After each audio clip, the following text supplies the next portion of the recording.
Ating pag-usapan ngayon, itong panibagong babala na ibinigay ng 4 major sanctioning bodies laban dito sa Japan Boxing Commission. Ayon pa sa nasabing sanctioning bodies ay kanila na lamang bibigyan ng 4 na linggo itong Japan Boxing Commission upang ipataw na ang temporary ban na lumaban sa Japan itong 2-division undisputed champion na si Naoya Inoue. Ang nasabing temporary ban ay may layunin na maging patas ang mga susunod pang future fight nitong si Inoue, na kung saan ay dapat nitong depensahan naman ang mga nasabing titulo sa makatarungang pamamaraan. Naakwar nitong si Naoya Inoue ang lahat ng mga titulo nito nang hindi umaalis ng Japan. Kumbaga ay nararapat lamang na suklian nito ng pagdepensa naman sa labas ng baluarte.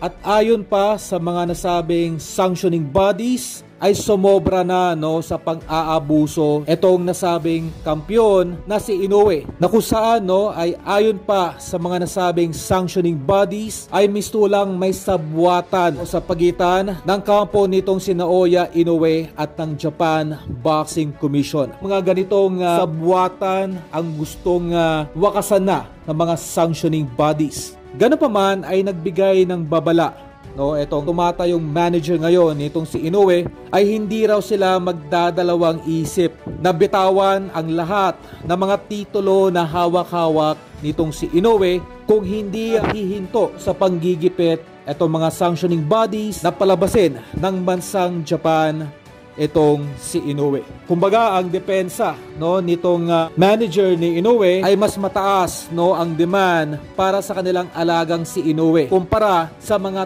titulong hawak-hawak nito. Well, marahil ay binabase nila ang kasikatan nitong si Inoue dito kay Ryan Garcia na kung saan ay nakakagawa ito ng mga mega fights kahit ito ay walang hawak maski isang titulo. At sa kugnay pa rin na balita ay nakuha muli ng ating pambatong si Cuadro Alas ang number 2 spot sa BoxRec pagdating po sa pound per pound sa super bantamweight division, kasunod ng Hapon na si Naoya Inoue. Ito ay nagpapatunay lamang na mistulang mas halimaw pa etong si Cuadro Alas dahil sa kabila na walang hawak ni maski isang titulo etong si Cuadro Alas ay mistulang ito ang kinukonsider ng karamihan sa mga boxing analysts na may lakas na maaring tumalo at tumapos dito sa tinaguriang domestic fighter na si Naoya Inoue, na sa buong buhay nito